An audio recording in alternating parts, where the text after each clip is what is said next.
L'abandon de soi devant Jésus-Christ est l'un des plus grands problèmes dans notre société d'aujourd'hui, parce que la personne moyenne dit « Je veux être le capitaine de mon vaisseau, je veux être le maître de ma vie, je ne veux pas m'abandonner à quelqu'un d'autre, je ne veux pas que quelqu'un d'autre mène ma vie. » Et pourtant, ceci est la seule façon dont Jésus viendra. Il transformera votre vie vaincue en une vie victorieuse. Il transformera votre vie sans joie en une vie pleine de joie.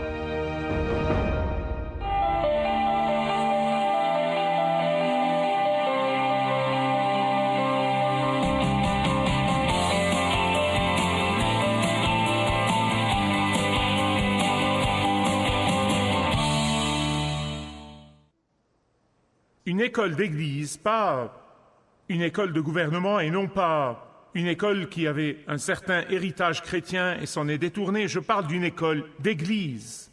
Ils ont envoyé un courriel aux parents la semaine dernière qui dit « La semaine prochaine, nous ferons nos activités sur la Pâque, bien sûr. Nous ne discuterons pas de la résurrection même. Mais nous soulignerons que Pâques est un temps pour nous rappeler que Dieu nous aime tellement qu'il nous pardonne nos fautes. Nous serons en train de peindre des croix, des œufs de Pâques et découperons des oreilles de lapin pour faire des bandeaux. » J'ai lu cela et je me suis aperçu que le problème en Amérique n'est pas l'humanisme séculier. Le problème en Amérique est l'Église de Jésus-Christ qui a quitté la vérité, qui a eu honte de l'Évangile. Le coupable dans nos problèmes est l'Église. Vous voyez, quand vous enlevez la résurrection de la foi chrétienne, il ne reste plus rien d'autre qu'une religion morte. Car c'est seulement la résurrection corporelle physique de Jésus-Christ de la tombe qui fait que la foi chrétienne est différente de tous ceux qui se prosternent devant des dieux morts. Dans l'évangile de Luc, chapitre 24, ouvrez-le avec moi. Ici, nous voyons la puissance de la résurrection de Jésus-Christ, d'une manière qui se manifeste dans la vie de deux personnes. Il nous montre que la puissance de la résurrection peut transformer la solitude, le découragement, le désespoir et les changer et les remplacer par la joie, la vision, la mission et la vie avec un but. Seul le Jésus ressuscité peut transformer la dépression, le découragement et la dislocation. Il peut transformer l'anxiété et la peur en joie et en courage et en liberté face à la peur et l'anxiété. Ces deux disciples, dont Dr Luc, le grand historien, est essentiellement en train de nous donner un récit historique, ils vivaient du mauvais côté de Pâques. Bien qu'ils marchaient avec le Christ ressuscité, avant qu'ils aient eu une rencontre avec lui, ils vivaient du mauvais côté de Pâques. Il y a beaucoup de gens aujourd'hui, il y a tellement de gens qui vont à l'église aujourd'hui, j'ose dire qu'il y a des gens qui vont à l'église aujourd'hui, qui vivent encore du mauvais côté de Pâques. Toute personne qui ne vit pas et ne marche pas par la puissance de la résurrection vit du mauvais côté de Pâques. Ces deux disciples, ils croyaient en Jésus. Beaucoup de gens disent « je crois en Jésus, je crois en Jésus ». Ils n'ont pas seulement cru à la crucifixion, ils l'ont vu de leurs propres yeux. N'est-ce pas étonnant? Non seulement ils croyaient en Jésus, ils suivaient Jésus physiquement. Ils ne croyaient pas seulement en l'enseignement de Jésus, ils l'ont entendu de leurs propres oreilles. Ils ont non seulement aimé aller à l'église, ils étaient l'église. Mais ils sont restés du mauvais côté de Pâques. Ne ratez pas cela, ne ratez pas ce que je vais vous dire. Ne pas expérimenter la puissance de la résurrection tous les jours dans les grandes décisions et dans les petites décisions, dans les relations et tout ce que vous faites dans la vie, nous donne le désespoir et le découragement à chaque fois que vous soyez un croyant ou non. Une fois que vous détournez vos yeux de la puissance de la résurrection et la puissance de Jésus ressuscité, vous allez vous retrouver dans le désespoir et vivant sous les circonstances, pas au-dessus d'elles. Nous voici 2000 ans plus tard, le fait de la résurrection est indiscutable. Le fait historique de la résurrection ne peut être contesté par aucun historien honnête. Nous voici 2000 ans plus tard, et pourtant tant de gens s'enlisent dans leurs circonstances dures, ils s'enlisent dans leurs craintes actuelles, ils s'enlisent dans leurs besoins et dans leurs désirs, ils s'enlisent dans leur auto-apitoiement, et ils manquent la vie dans et par la puissance de Jésus ressuscité. Laissez-moi vous parler de ces deux. Ces deux étaient des proches parents de Jésus. Ils ont vécu dans la ville d'Emmaüs, c'est à 7000 de Jérusalem. Et ces deux ont fait le voyage de 7000 jusqu'à Jérusalem pour assister à un procès bidon, un procès injuste d'un homme dont ils espéraient, vous le remarquez dans leurs mots, ils espéraient qu'il est le Rédempteur, ils espéraient qu'il était le Messie. Mais au lieu de délivrer les Juifs de l'oppression romaine, ce qu'ils ont trouvé est qu'il était suspendu sur une croix, impuissant et mourant. Après avoir été témoins de la crucifixion sanglante, ils sont restés à Jérusalem pendant environ 3 jours. Je vais vous expliquer pourquoi 3 jours. Mais quand rien ne s'est passé, ils ont décidé de rentrer à la maison, de fermer la porte, fermer les rideaux, tirer leur couverture sur la tête et être profondément déprimés. Êtes-vous jamais arrivé là? J'y suis arrivé dans le passé, avant Jésus. Vous voyez, cet état émotionnel de désespoir les a aveuglés sur le fait que le Jésus ressuscité marchait avec eux et il leur parlait.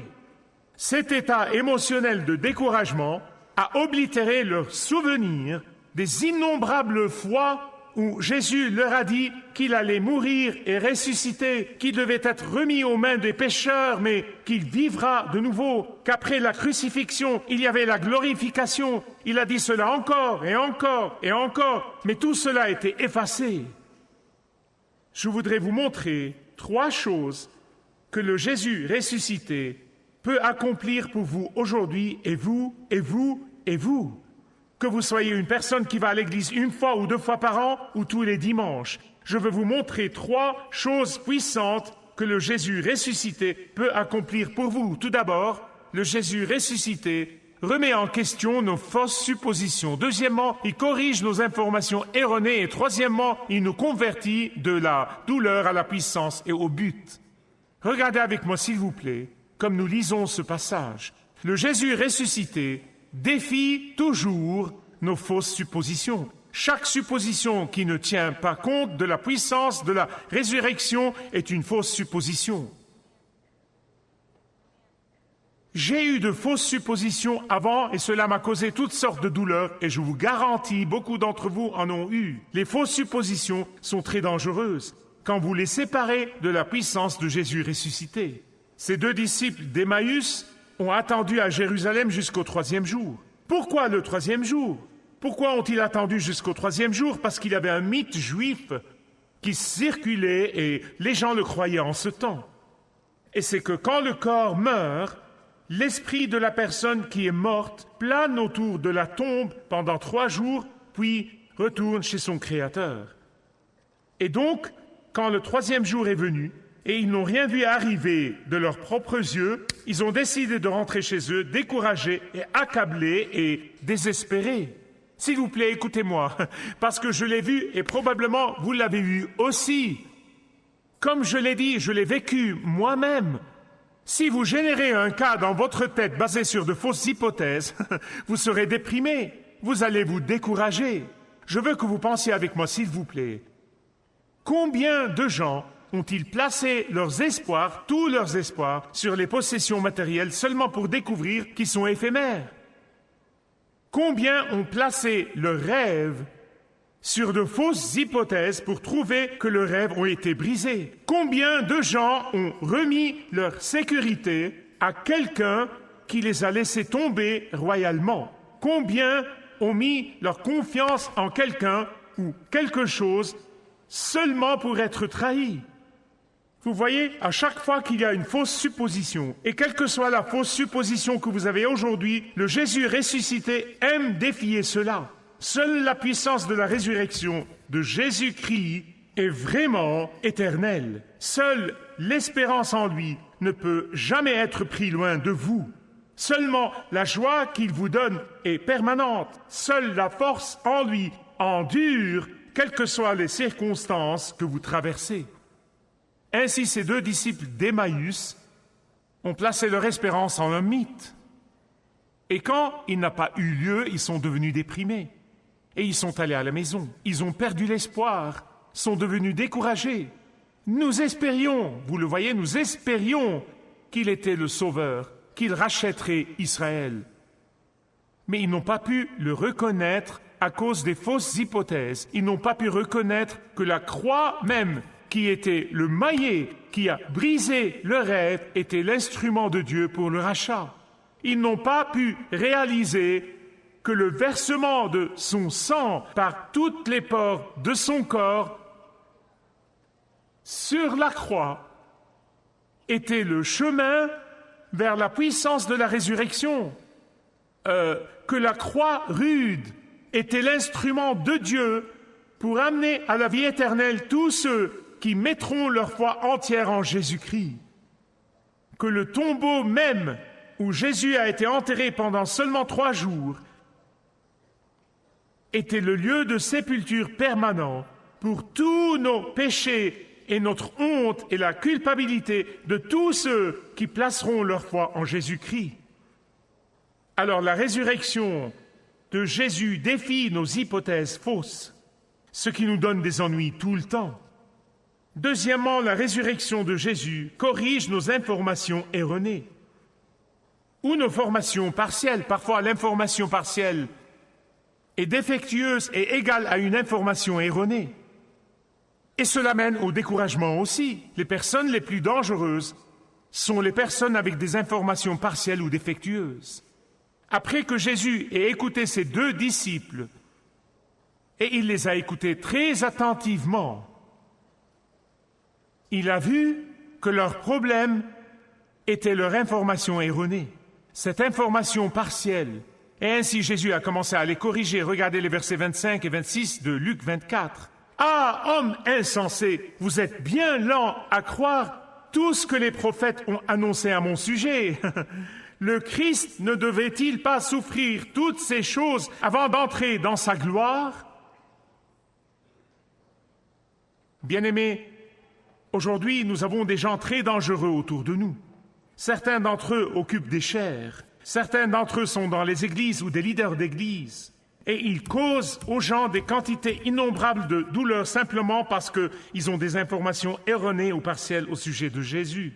Des personnes dangereuses, des clergés, qui ont des informations erronées au sujet de Jésus. Et ils mènent les gens directement en enfer. Qui sont ces gens dangereux? Écoutez attentivement. Ceux qui disent qu'il y a beaucoup de chemins vers Dieu. Vraiment? Mais Dieu a dit qu'il n'y a qu'un seul chemin. Dieu a dit « Je n'ai qu'un seul plan de salut ». Dieu a dit « Il n'y a qu'une seule vérité et elle est en mon Fils Jésus ». Et c'est pourquoi Dieu a envoyé son Fils unique du ciel pour quitter la gloire du ciel et venir sur terre, de sorte que ceux qui viennent à lui, croient en lui, seront les seuls qui seront sauvés. Pas parce qu'ils sont meilleurs que quiconque, non, mais parce qu'ils l'ont pris au mot. Voilà tout ce que cela veut dire. S'il y avait plusieurs chemins vers Dieu, pourquoi donc Jésus laisserait-il le ciel? Pourquoi donc devrait-il et vivrait-il une vie de sans-abri et mourrait-il sur une croix? Pourquoi est-il ressuscité le 3e jour? Vous voyez, certaines de ces personnes dangereuses disent « Vous savez, Dieu ne se soucie pas de la moralité. Dieu ne se soucie pas de mes relations aussi longtemps que je suis sincère. Savez-vous que vous pouvez avoir sincèrement tort ?» Aujourd'hui, tout comme c'était le premier jour de la résurrection de Jésus veut corriger toutes les informations erronées, que vous soyez assis dans cette belle salle ou que vous regardiez en direct dans le monde entier. Jésus, le Jésus ressuscité, veut corriger vos informations fausses. Vous dites pourquoi? Parce qu'il vous aime. Parce qu'il vous aime. Le fait même que vous êtes ici aujourd'hui pour entendre ce message de sa parole aujourd'hui est parce qu'il vous aime. La raison même pour laquelle vous entendez ce message est une indication que Dieu n'en a pas fini avec vous. Et vous ne pouvez pas être sauvé lorsque vous vous accrochez à des informations erronées. Et le Christ ressuscité veut défier cela. Jésus dit « Je suis le chemin, la vérité et la vie. » Et personne, voici quelque chose que les gens ratent, personne, en grec, est un double négatif. Absolument personne ne peut venir au Père sauf à travers moi. Je ne fais pas les règles, je les prêche seulement. Toute autre idée est une idée fausse. Ce n'est pas la vérité. Peu importe comment vous vous sentez. Ces deux disciples auraient dû savoir mieux. Et vous voyez le doux reproche dans la voix de Jésus. Croire comme cela ne suffit pas. Vous, ayant cru, vous devez agir d'après cette croyance. Comment? En lui donnant votre vie, en lui remettant votre vie, en l'invitant à venir être le Seigneur même de votre vie et le Seigneur de tous les domaines de votre vie pour être le sauveur de votre âme. Car le Jésus ressuscité vous prendra d'où que vous soyez, où que vous soyez, et vous ne pouvez pas avoir péché assez pour que la grâce de Dieu ne vous atteigne plus. La grâce de Dieu est plus grande que tous nos péchés. Et le Jésus ressuscité veut vous prendre d'où que vous soyez pour vous donner une vision renouvelée et une mission renouvelée pour la vie. Le Jésus ressuscité remet en question nos fausses suppositions. Deuxièmement, le Jésus ressuscité corrige nos informations erronées.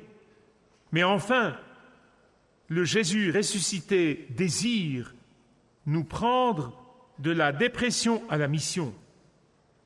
Versets 30 et 31. Quand il se mit à table avec eux, il prit le pain, il rendit grâce et il le partagea et le leur donna. Alors leurs yeux s'ouvrirent et ils le reconnurent. Mais déjà, il avait disparu. Je ne veux pas que vous manquiez cela. Quand Jésus est entré chez eux, il n'était pas l'invité. Il ne s'est pas simplement assis à table pour laisser l'hôte rompre le pain et le distribuer comme dans la coutume normale. Pourquoi? Parce que quand Jésus-Christ vient dans votre vie, il ne veut pas venir comme invité, il vient pour prendre la relève. Soit il est le Seigneur de votre vie, ou il n'est pas le Seigneur de votre vie, d'une façon ou de l'autre. Quand vous invitez le Jésus ressuscité pour être votre seul Sauveur et Seigneur, il ne vient pas seulement vous tenir compagnie, surtout lorsque vous avez besoin de lui. Non, il vient prendre votre vie en charge. Bien-aimés, écoutez-moi, l'abandon à Jésus-Christ est l'un des plus grands problèmes dans notre culture d'aujourd'hui, parce que la personne moyenne dit « Je veux être le capitaine de mon bateau, je veux être le maître de ma vie ». Je ne veux pas céder à quelqu'un d'autre, je ne veux pas que quelqu'un d'autre dirige ma vie, et pourtant c'est la seule façon dont Jésus viendra. Et je peux vous dire, vous ne connaîtrez jamais vraiment la vraie joie et le vrai contentement et la vraie paix jusqu'à ce que vous vous soyez rendu à Jésus le ressuscité. Le 4 mars, il y a 51 ans, je suis né de nouveau. C'est mon anniversaire. Je n'ai jamais, dans mes moments les plus sombres, regretté de marcher avec Jésus.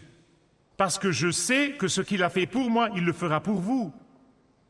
Il transforme votre vie dénuée de sens en une vie avec un but. Il transformera votre vie de défaite en une vie victorieuse. Il transformera votre vie sans joie en une vie remplie de joie. Il transformera votre vie impuissante en puissance avec Dieu. En fait, ses disciples découragés, déprimés et déçus, dès qu'ils ont reconnu le Jésus ressuscité, ils sont allés de la douleur à la puissance, ils sont allés du désespoir à l'espérance éternelle, ils sont allés de la dépression à la mission. Car il est écrit immédiatement, quand ils l'ont invité à entrer, ils ont dit « La journée est terminée, le soleil s'est couché, il commence à faire sombre dehors, reste pour la nuit. » Mais il a mangé le repas, puis il est parti.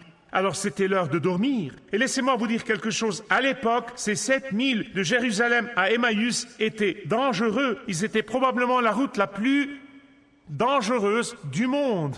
Des voleurs et toutes sortes de gens étaient sur cette route, mais cela ne faisait plus de différence pour eux. Ils se sont levés et ils étaient en mission maintenant. La peur avait disparu. et le courage avait pris le relais. Pourquoi? Ils étaient en mission, ils voulaient partager les bonnes nouvelles. Jésus est ressuscité d'entre les morts. Le Jésus ressuscité peut transformer votre vie aujourd'hui si vous l'invitez. Non seulement comme une police d'assurance en tant que votre sauveur, mais il veut être le Seigneur de votre vie, le maître de votre vie. Abandonnez-vous à lui.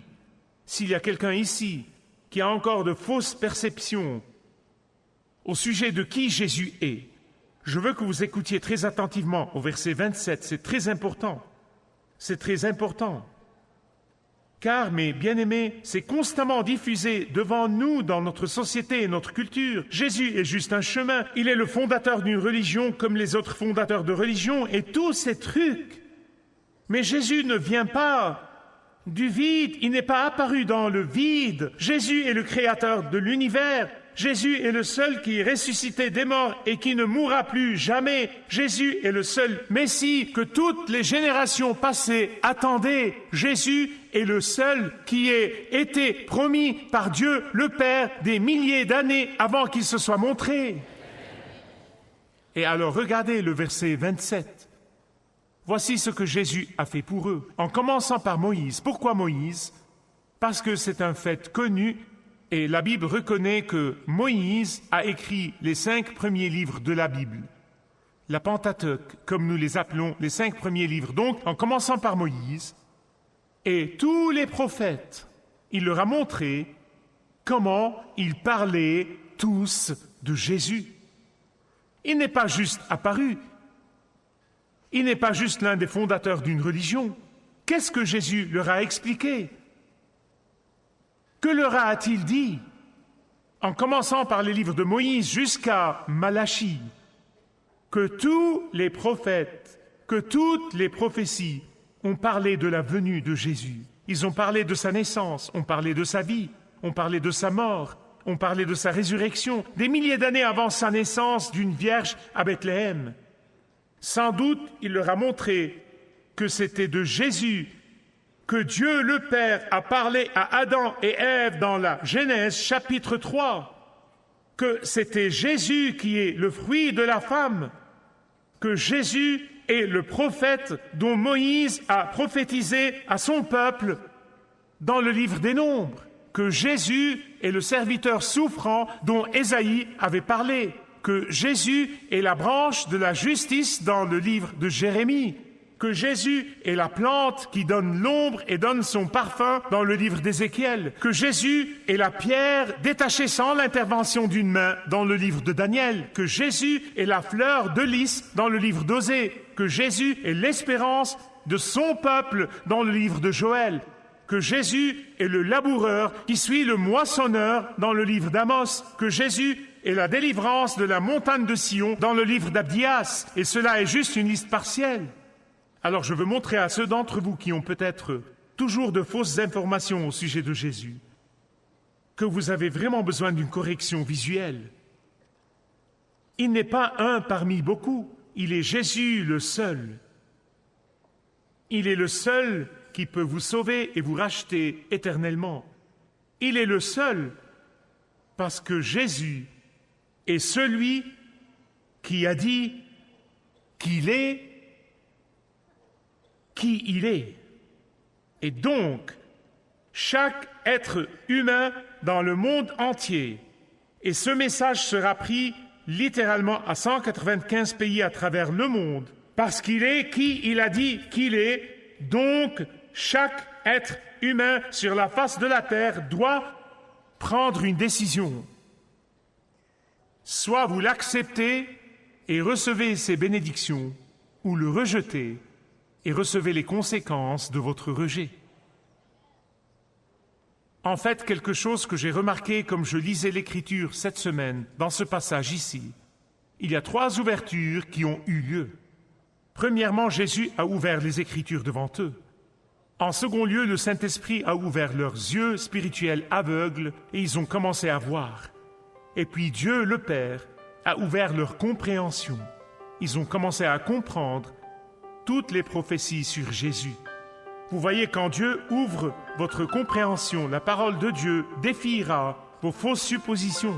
La parole de Dieu corrigera vos faux renseignements, mais surtout la parole de Dieu transformera votre douleur en puissance et en but pour Dieu.